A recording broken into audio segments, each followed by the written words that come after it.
happening on Wall Street. Economic indicators. Who knows where this is going to end up? To understand the economy, you have to understand human nature. This podcast is powered by Acast. How are you doing there? It is podcast time. Now, if you've been following the podcast over the last while, maybe over the last 2 years, but even over the last year, you will have heard me referring to an obsession of mine, which is Florence. I know it's very bizarre, but believe me, John has even weirder obsessions. It is Florence in the early 14th century, a long, long time ago. It's the time of Dante. And I am fascinated by Florence because it was the New York City of its time. It was the most vibrant, interesting place. People went there to make their fortune, to express themselves. And out of that stew of creativity comes Dante's Divine Comedy, the extraordinary work, which is the basis of modern Italian. I've always been fascinated by this. And luckily, I'm bringing you a conversation that I have just had at the Dalkey Book Festival with the brilliant Professor Karina Lonergan about Dante. The conversation was entitled Dante Forever because the topics that Dante spoke about 700 years ago, and it's 700 years ago this year, is the year that Dante died. So that's why it makes it special. But the topics that he talks about, greed and avarice and politics and tribal machinations around power. These are exactly the sort of topics that are actually germane to us today. So here we go. The brilliant Professor Karina Lonergan, she's an amazing brain, amazing talker about Dante and the economics of the 14th century. About a year, maybe about a year and a half ago, I was contacted by the Italian Cultural Institute, and they asked me to do a bit of research about money in the comedy, the Divine Comedy by Dante. Now, I hadn't a rashers about Dante. Knew he was Italian, knew he was from Florence, got a good sense of it, but I decided to delve into this book, right, in my spare time in the lockdown. And I became completely transfixed. And as it happens, this year is the 700th anniversary of his death. So I thought to myself, at Dalkey, why don't we celebrate a writer who the greats, Joyce, Beckett, Heaney, put up there as the master? For millions of Italians, Dante is their literary hero. For millions of Europeans, European culture and language starts with this book, written at the time in Florentine dialect, which became the language we know to be modern Italian. Fascinating stuff. And I can think of nobody better to discuss Dante with me than one of Ireland's finest Danteists, Professor Karina Salvadori Lonergan. Karina, you're very welcome to the Martello Tower. Wonderful. Isn't it gorgeous? Absolutely. And to think that ideal place. And to think that Joyce loved Dante. He did. And felt he had a spiritual kinship with him, and that Dante and the Bible were of great significance, but the Bible a little more, but that Dante is there. And in Finnegan's Wake, he speaks of denti alligator, the way he distorts but recreates language. And denti in Italian are teeth, and so it's a man with a bite and the alligator in the alighieri. It's excellent. Excellent. And now, before I talk about Dante, I want to talk a little bit about you. You are born in Florence. Your parents up sticks in the late 40s to emigrate or to come to Ireland. Ireland, yes. From a city and a country that is about to undergo a renaissance. Italy in the 50s, Florence in the 50s, and you come here. Tell me about that. Well, it was the end of the war. My father had fought on the Russian front, which was not good for Italians. He was the only one of his group who came back alive. My parents were both musicians in the orchestra in Florence, but in wartime conditions, they only got paid 9 months of the year, the 3 summer months. And there were then 2 children. And it seemed, Radio Éireann offered, it seemed an opportunity for economic security. And my father, who was not very practical, and just thought, here we go. There's been no war in Ireland. true, there was no war in Ireland, but there were lots of other restrictions in Ireland, which when they came, they really found was not the country for them. It was not the move for them. And my mother, for example, was obviously a married woman. At the time, the Radio Éireann Symphony Orchestra was civil service. And married women were not paid adequately because they shouldn't really have been employed. She was necessary because they needed musicians. So she got less pay. She didn't get any holiday money, etc. I mean, she just discovered that the conditions for women were very, very poor as compared with Italy at the time. So we really did not have any financial benefit. But the real terrible things, what for me is traumatic, and I occasionally still wake and frightened, was not knowing the language. None of us knew the language. They were musicians. The orchestra was full of foreigners. There were people like them who had come from Europe, who had been recruited in Europe. It was my father's misfortune that he worked in a section, brass section, where all the others were German. And that had been a very negative experience for him. Pretty traumatic, exactly. Precisely. So there were things we didn't talk about, you know. And in the orchestra, the lingua franca was actually Italian because it was maestoso, legato, you know, and all the conductors were foreigners. But it was very, very difficult. We didn't understand there was Gaelic as well as English. And, you know, when we were house hunting, I was deputized in my little notebook to write down the street corners, and I was writing them in the two languages. And at first I was picking up at school Irish and English, which was fine. I love Irish and I loved the Irish literature I have studied. But it was very, very difficult. The alienation of language and having to go to the alien's office, the very word alien. Oh, that was what you were called. You were aliens. We were aliens. You were landed aliens or whatever. Exactly. And I remember at school when we were doing Keats, the poet, and Ruth amid the alien corn, the teacher said, now, does anyone know what the word alien means? And I actually raised my hand and she looked because I was the foreigner who couldn't speak. And I explained office, Dublin Castle. And I tried to explain that we went there and we had and to registered go every year. as aliens. But we are Europeans You're now. Europeans now. But it's a fascinating story. Sorry. No, it's a fascinating story. And it actually brings me a bit to Dante because lots of Dante is about exile. It's all about somebody uprooted from their home. That's right. And then that sort of longing, the memories, the regrets, all that sort of stuff. Exactly. Let's give us a bit of context. I read Dante and I read the history of Dante as an economist. Okay? And what fascinated me was Florence was the centre of the world. It was the New York City of... The Florin. Yeah, and we're talking about the late 13th century. So we're talking about 1280, he's born around 1260, you know, a long, long time ago. And yet Florence had this currency, which was like the US dollar at the time. They had this unbelievable trade. It was an incredibly cosmopolitan city. If you go to Florence now, they had this building boom, this architectural boom, which was phenomenal. It was like the Celtic Tiger on steroids. And in this city was... Again, like a city that's growing and muscular and looking for its place in the world, you have different factions. You also have the Pope is looking in, the Holy Roman Empire is looking in, and it's such a gem that it's worth fighting over. And in this city comes our friend Dante. Tell me about him. Well, before we talk about the work, tell me about him, the individual. Yeah, worth fighting over.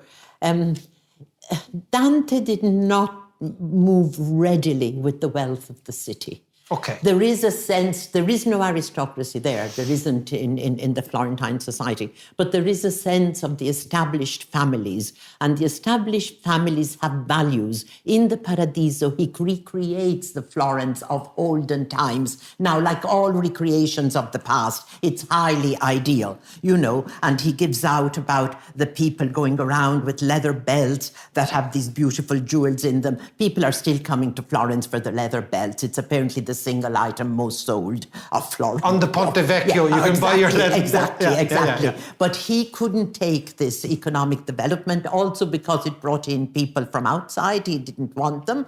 And there is a sense of purity about Florence and its Roman origins and the city and how the city is dedicated to John the Baptist. Your florin has John the Baptist on it, And the not, gold florin. And not Jesus. No, So was this it's John the intentional? Baptist. It's the precursor. It's John. And of course, the baptistry is the iconic building for Dante, away from Florence. And I can understand him because I see it there as if I were there.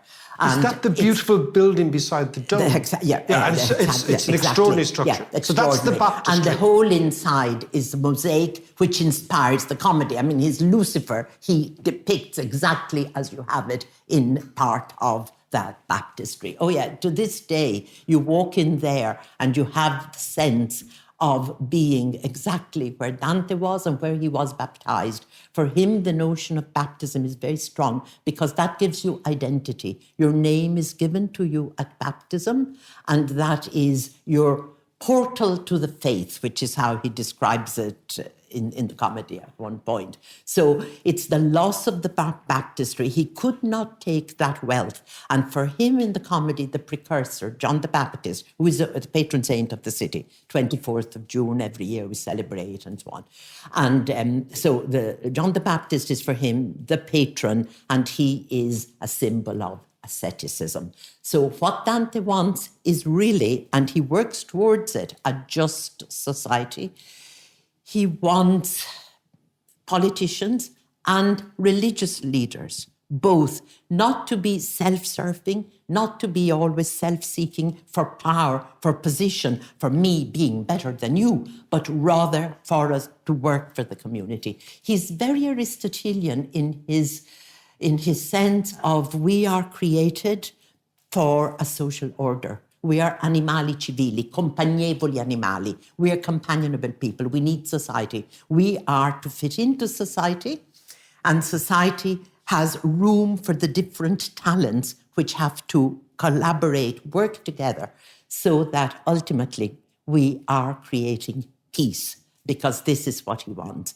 And as long as there is uncontrolled economic development, there will not be peace, because greed moves on you all the time. It's a kind of, this is the whole thing about Dante, which I find amazing, is it's ancient, it's 700 years ago, but it's fascinatingly contemporary. This is the same argument, this is the same discussion we're having all the time. Exactly. Is greed and avarice and the individual. So let's just give it a little bit of context. So what happens to Dante is he's a mover and shaker. He's an important person, but maybe not as important as he'd like to think he is. He ends up backing the wrong horse in a proto-civil war within Florence. Mm-hmm. The guys, his side loses, the other crowd win. We don't have to go into the details. Yeah. And he gets exiled. And he gets exiled. And off he is turfed. Yeah. Right. And you see, it isn't even major political groupings or anything. It's within the same party. They split, they disagree, and you have the blacks and the whites. I mean, we have this in our society. As we all know the in time. politics, Exactly. Karina, there's no greater split than the split amongst the left. Within the left, of you know, the- yeah. so like the right and the left hate each other. That's a given. Yeah. But the left and the But left it's when really they hate do, each other. and that's it, Right, and okay. that's it. And you see, it's within the Donati family, and the leader ultimately against him is Corso Donati. Dante was married to Gemma Donati. He has Piccarda Donati in Paradiso. He has Forese. He meets his old friend Forese. They were a family that he knew. He meets Forese in Purgatorio. I mean, these were, in a way, his own people. But Corso wanted to lead. The whites were in the lead, and Corso and his supporters, and of course the Pope was using them. You know, the papacy interfering with Florence goes on for centuries. Well, we're going to Absolutely. talk about his. He wasn't fond of the Pope, so we're going to No, talk he wasn't about. of that particular Yeah, one, nor Pope- the one after him. No, No. because the Pope, in fact, is using Corso Donati. He's using the blacks in order to get himself power over Of course. Florence. I mean, That's what is behind it. But this always Yeah. happens in these sort of. Yeah. So our friend Dante Yeah. is, despite his love of the city, he is exiled under threat of death if he comes yes, back. absolutely. And in the wilderness, he begins to ruminate and he Yeah. begins to think about the world. Exactly. And what I love about him is, a great asset to writing is a little bit of indignation and jealousy and bitterness. Oh, It's a true. brilliant, Oh, yes. it's a beautiful Absolutely. spice in the writing. It is. So It let's is. talk about, Yeah. because Yeah. on your lap Yes. is a copy of the comedy, which is 50 years old? No more, 1954. Now, you should be able to 1954? add. Yes, 1954. So you well, I was a youngster when you it got was, this yeah, first, yeah, and yeah, it's yeah, beautifully and annotated. It's got all your wallpaper. scribbles. Yeah, it's all wallpaper. Tell me about the book. Tell me about the work. Tell me about this title is Dante Forever, right? Dante Forever. Yeah. Tell me about what's in it and why it's still beloved of millions, not only of Italians but millions around the world. Well, for the Italians, there's a very obvious thing. It's written in their language. Because what Dante really does is he creates from Florentine, from his own language, he creates what ultimately becomes the standard language communicating through Italy. For many centuries, more of a written one than a spoken one, but ultimately this is our language, and about 90% is still how we speak. The simplicity of it. He uses very simple language. One of the reasons why it's called the comedy is because the style is colloquial, conversational. It's not high style, it is for some of the theology and so on. But the ordinariness of the writing is something that matters to him. It's got to communicate, and it's communication. It's not the tragedy which requires the high style. And also, of course, comedy means happy ending. You know, it begins in the darkness, in terrible darkness, and it ends happily. And so there is that sense of the word comedy. But where the language is concerned, just briefly, you know, he tells us in the Convivio. The Convivio is the first work that he writes when he is exiled. The shock of exile is there. The Vita Nuova, the early poetry was about the love experience, the trying to internalize the love experience, the poems of the psychology of love. And then he wants to make it a glorified experience, which it will happen eventually in the Commedia and in Paradiso. But what he begins in Convivio is a book of primarily philosophy, where he tells us, I am writing in my own language, and I am writing for the many men and the many women to whom I want to give my message, and they're too busy to be learning Latin. Yes. Latin would have me famous among scholars and literati. He's no time for them, because also he says they use their culture, they use their knowledge to earn money, and so that wouldn't do. And he's very much again money, and we're going to come back to that in a second. Yes. So he's writing for the ordinary men and women. But what I love is the sense of the human being creates. There are the most beautiful images in the Commedia about the child suckling at the mother's breast. When Dante is about to see the vision of God, he says, words fail me. I'm like the baby, the fantoline alla mammella. I'm just like the baby at the breast. What does he say about his own language? Or he's even written a book, which he didn't finish, about the nobility of the vernacular rather than Latin. But he says, I wouldn't have been born if my parents hadn't spoken in vernacular. How would they have communicated? Yeah. How could I be It isn't in Latin. It isn't in what he calls grammatica. It isn't in the formal Latin language that they met and they spoke as ordinary Florentines. So that's his big claim to the importance of this language. Well, it's funny you say that. Many years ago, Amos Oz was here, the Israeli writer. Yes, I know and his he was work. amazing. And he was talking about the Irish language. Yes. And somebody was asking him how the Israelis rejuvenated Hebrew. And he said exactly the same point. He said, you will rejuvenate Irish when the first teenager says, I love you in Irish to his girlfriend or boyfriend. And then you have the language of the people. He said, all this going to studying scholars and he said, it doesn't matter. Yeah. He said, if you say, I love you, at 14 or 15, that's when we start. That's his point. So tell me now about this tripartite work. 3 parts. Explain to me the comedy in 3 parts. Yes. I know it's a small question, but let's go for it. No. Now, the exile matters because at the end of the Vita Nuova, his different views for himself as a poet. He thought very highly of himself as a poet. Very highly. I think he thought very, very highly of himself, full stop. Yes. And he admits that in purgatory, for pride, he will do some penance. He admits that will be his failing. But now, he finds himself in exile. He begins this philosophical work and realizes that he has a message. He realizes that, well, he tells us, I belong to the sphere of ethics. And what I have is a message that I want to get across to people for their redemption. This will then be spelt out in the comedy. But he wants to write for our diletto, for our delight, but also our improvement, our being better people.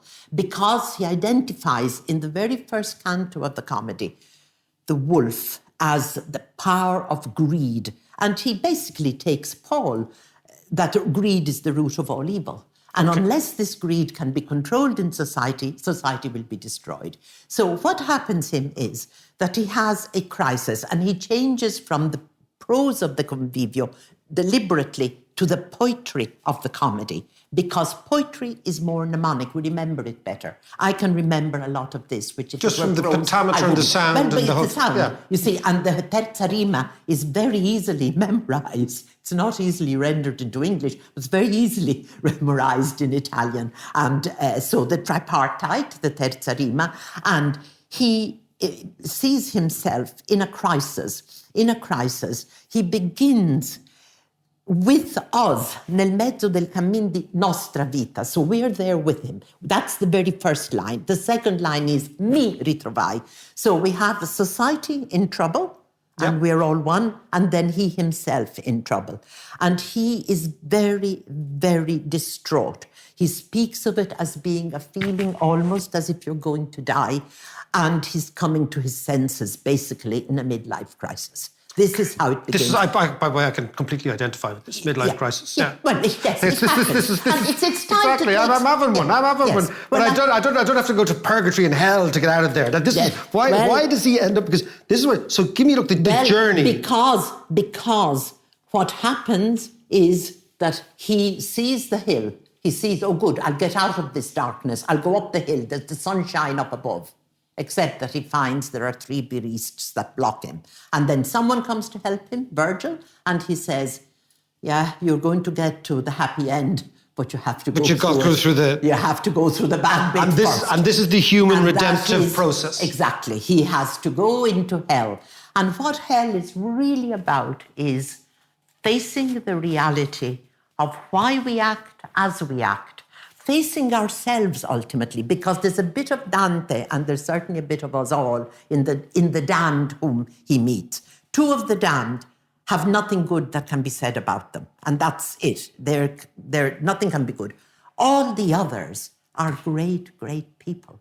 And he deliberately uses great people from his own society, people who were respected, people who were loved, like his own mentor, whom he obviously loved dearly, Brunetto Latini. So he's taking people who would have been well known, and he's showing us how, in one way, there was a flaw, and that can lead them to a destructive decision. Crucial to the comedy is the belief that we have libero arbitrio, we have freedom of judgment. Right. Nobody can make us act. We are responsible for our own action. Absolutely. That is crucial in him. What I would say, so why do you think, and I mean, was it to excite and titillate the reader or the common man that he deploys all these foul disasters which befall people, and the filth and the smell? Is it basically to get Ghastly. people?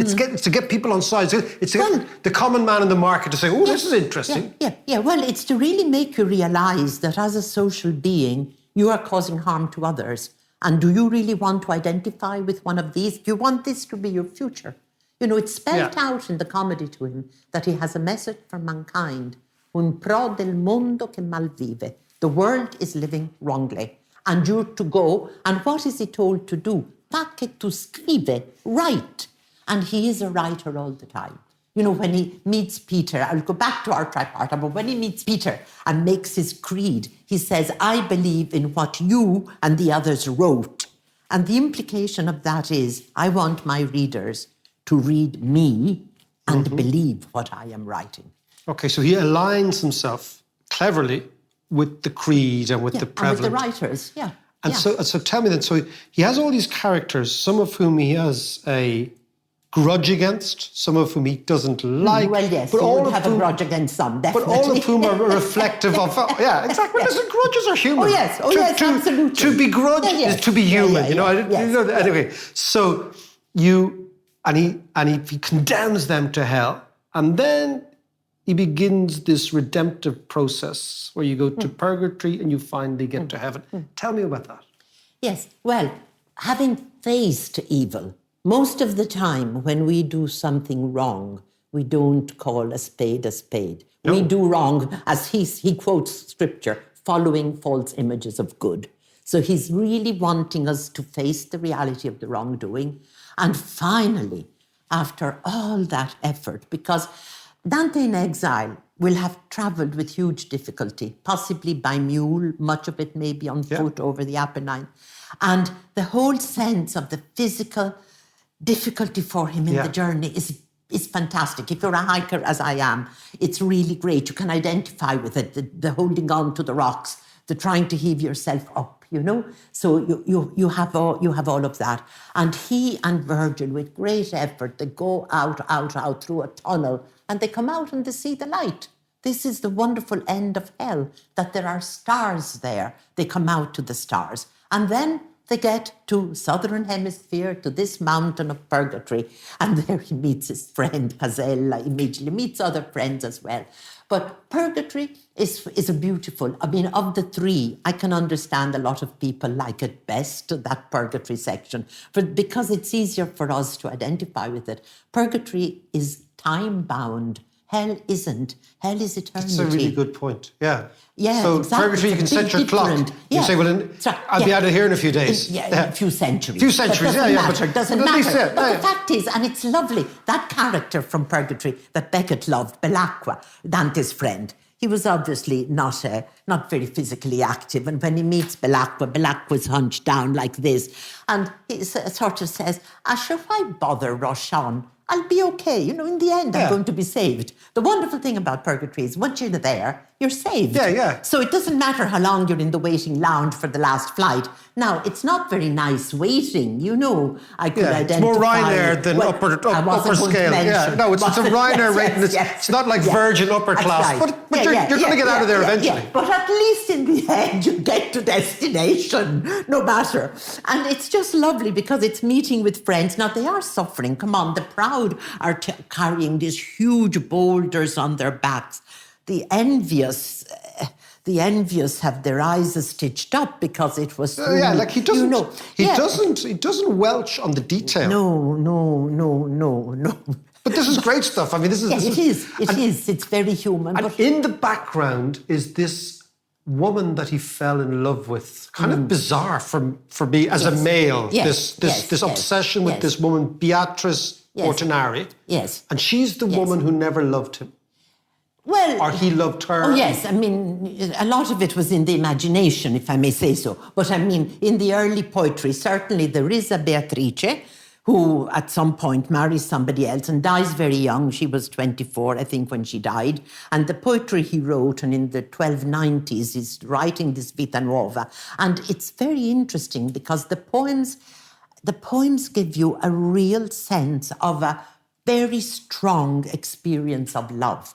What it does to us, regardless of the other person responding or not, which in she her didn't. case, no, exactly. Yeah. I know. But by the way, I know many blokes like that over the years who've fallen in love with people who weren't even aware they existed. Well, this is the point, and that would have been a lot of the lyrical poetry of the time. But the fact is that as long as you can never attain your desire, it keeps living. It and the flame continues. keeps... Exactly. Think of Petrarch and Laura, you know. And this goes on to poetry. I remember when writing on Yeats and Maud Gonne, you know. And the less a person responds, the greater is your wish to possess. To covet them, Covet them, indeed, is the right word. So he internalizes all of that. But ultimately, what he does is he beatifies her. Now, she has the ideal name, if one may say, Beatrice. My name wouldn't have worked. No. Beatrice, she's Beata, she's blessed. So what she becomes something completely different, I think, in the comedy. She first becomes a chastiser because she reprimands him severely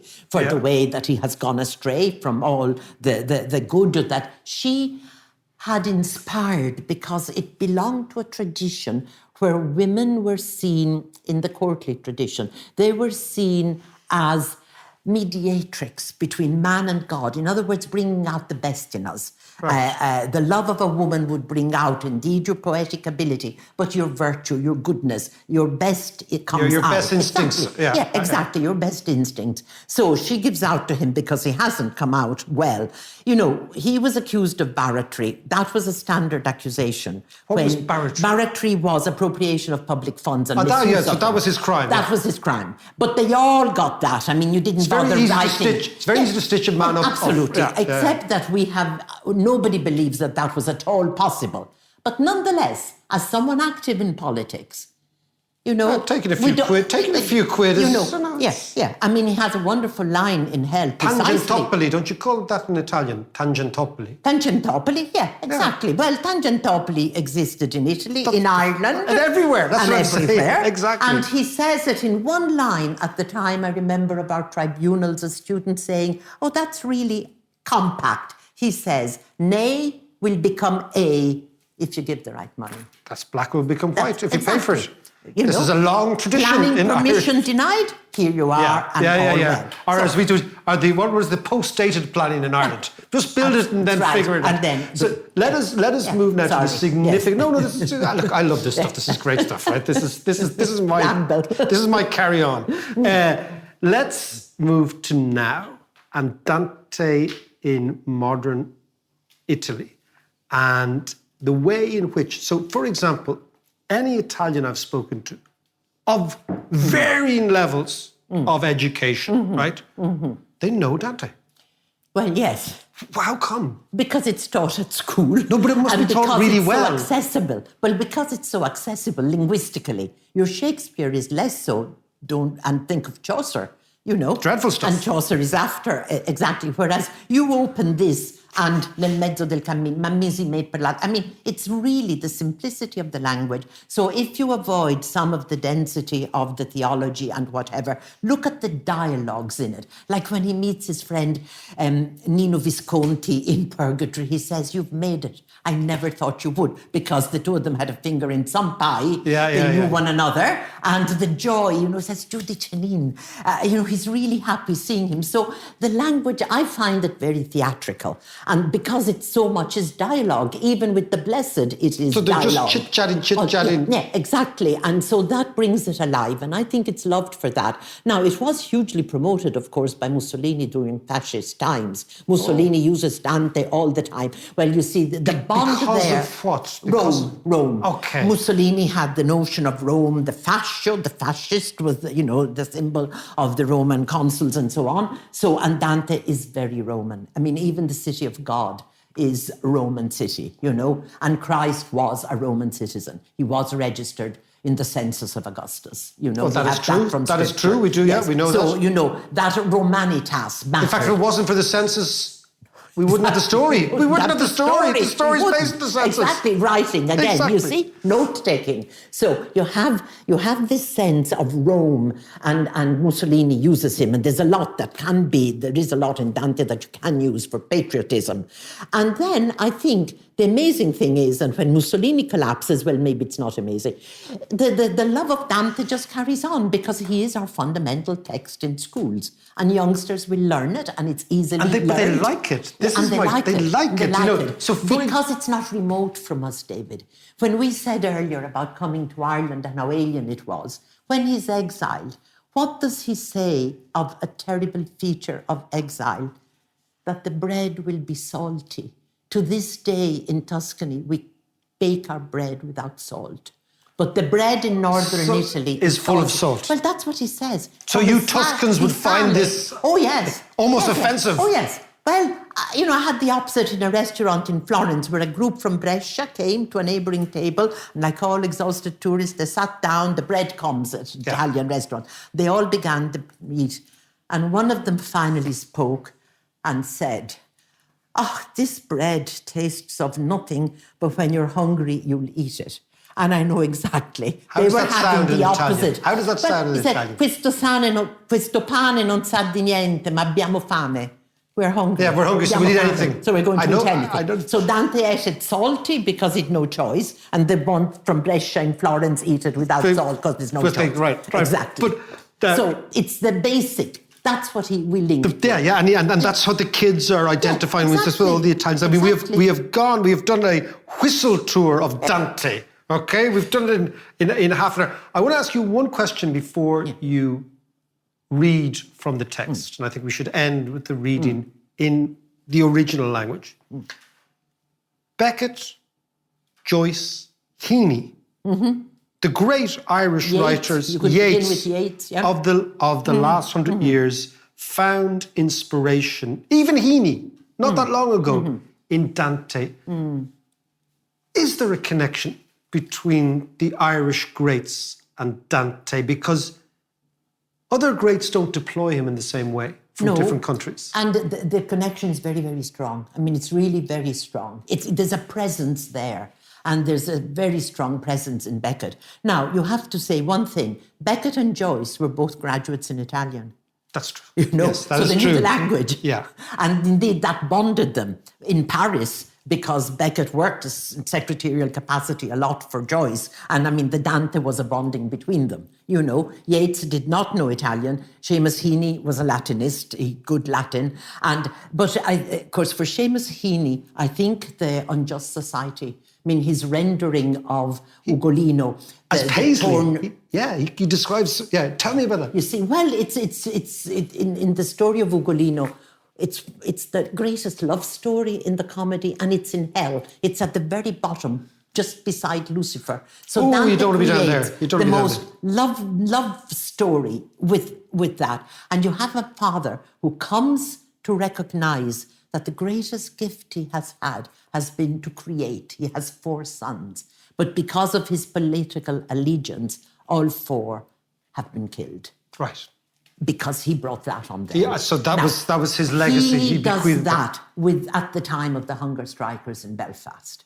Okay, so that's what he because Ugolino is being starved to death and his children are being starved to death. That's what happens to them. That's fascinating. They are caught. Now, they're traitors. He is a traitor. Sorry, not the children. He is a traitor. But how many we've known in my lifetime, certainly, who were killed because the brother or the father or the cousin was on one side of there, and the innocent gets killed. And that's why. That's very, very fascinating. so. That is With Heaney, there is a lot. He says, I can't remember the exact words, but you find in a great author, and he's really writing about Dante, you find a resonance of something in yourself. And that's true. And that's very in a true. way with Beckett also, you know, because the characters of Beckett that are evoked so very much in the props. As soon as that curtain goes up, you see, I see Dante there. And you have a sense that he is in dialogue with him, even though Dante never provided the end, never provided that final image that I think Beckett needed. Beckett held on to his student copy. He used to carry it with him even on holidays and had it by his bedside. When he was dying, he had it by his bedside. Wasn't it? Derek Mann may have said that, but it is there, and we have the copy, they have it in Reading. And I think it is because he hoped that ultimately Dante would provide the answer, but it didn't. It didn't in the writings of Beckett. We don't know what Beckett felt inside him. And that answer is really that belief in an afterlife. Because it is really amazing that Dante, when he gets to the very, very end, when he sees this extraordinary vision of the Trinity and he sees Christ, he says, he looks like us, la nostra effigie. So he actually humanizes God. And the rest is silence, because he says, I can now say no more. I'm like the child at the breast. I have no more words. And he's overcome. And I think that end in silence is for us to pick up the message. This is what he has tried to convey, that because we are not made for this world, this is not our end, there is something greater ahead of us, that we should live in a way that we will deserve that something greater. As laid out in the comedy. Yeah. Well, I think such an amazing way to end. Yes. This is an amazing way to end. Well, may I now mention this? I would love you to. I want you to read a piece from and it. I want to mention this exhibition at the moment. So there's an exhibition in Dublin. In Dublin Castle by an Irish artist, Liam O'Brien. And he has worked over many, many years. And as you walk in, you see 100 lithographs. One for Of each the hand. comedy? Yeah. And I did this a few weeks ago. I had, of course, seen 10, 12, whatever, over the years, like, Salvador Dali, I would have seen about a dozen and so on. All artists. But this is the first time ever that there are 100 panels, and each one for a canto. And what Liam O'Brien does is that he doesn't illustrate, he interprets. He takes a detail that we can then relate to our own day and our own experience. And the atmosphere is marvellous because it takes a while to read your 100 canti, but you go in and you're getting the 100 just immediately. Right, yeah. And even the very, very first one, which has the anguished Dante, the anguished human being, there he is. And you see the entanglement of his life. And then you see the brightness, because at the very beginning, within a few lines, Dante says, it was all terrible, but I found good there, il ben. And I will read you those few, il ben. And then he sees the sunlight. Now, he can't get to it quickly. Doesn't matter. He gets there eventually. He gets there. Right. And then, as in all great works, the end is in the beginning, and the beginning is in the end. The very, very end, you have in this panel, you have Dante and the darkness, but the light. And also you see the spherical, the idea of the heavens, the idea of this great cosmos that envelops all of us. So you have it, an evocation of the start, but a fulfillment of the end. So it's really a marvellous experience. And just even looking at the cover, if I may say very quickly, you have the usurers there. He has condemned them in hell. The poor old users, Bank of Ireland, AIB, all of them, the money lenders. And I love the snobbery. He says, of course I didn't recognise any one of them. Of course he didn't. Of course it's just like what happened. This is what happened in our banking collapse. I didn't see him. It wasn't me. I never knew your man, Shawnee Fitzpatrick. I never knew. The coat of arms of the families. So we identify them. So he does identify them. Well, no, that's in the notes, you see. That's in the notes. But the fact is that he condemns the Scrovegni, and he makes it very clear he's condemning the Scrovegni without naming them. They were the sponsors of Giotto in the Arena Chapel in Padua. So something good comes from their money. And that's what we're debating now. Are we going to keep the statues of certain people, philosophers even, in Edinburgh, discussing it in our own city, of men who were very great thinkers in the past because they also were colonizers in some manner? That's being very much debated now. That is another question. So you see what I mean about we find today in yesterday. Absolutely. So let us read out. 700 years ago. 700 years ago. No, right? Absolutely. So we'll just say the beginning, and the beginning is much what I've been, what I've been explaining. Excellent. So I'm all ears. Good. Nel mezzo del cammin di nostra vita mi ritrovai per una selva oscura che la diritta via era smarrita. Ai, quanta a dir qual era e cosa dura esta selva selvaggia e aspra e forte che nel pensier rinnova la paura, tante amara che poche più morte. Ma per trattar del ben ch'io vi trovai, dirò dell'altre cose ch'io vo scorte. Io non so ben ridir com'io v'entrai, tanti era pieno di sonno a quel punto che la verace via abbandonai. Ma poi ch'io fu ai piedi d'un colle giunto, là dove terminava quella valle che m'avea di paura il cor compunto, guardai in alto e vidi le sue spalle vestite già dei raggi del pianeta che mena dritto altrui per ogni calle. Gorgeous. There's a homecoming there. It sounds gorgeous. Good. Karina, thank you so much. That was fantastic. Good, Great David. stuff. If you're pleased, I'm pleased. I am absolutely delighted. Thank you so much. Just a quick note to say thank you to all our Patreon supporters. And if you fancy supporting us on Patreon, you can check us out at patreon.com/David McWilliams.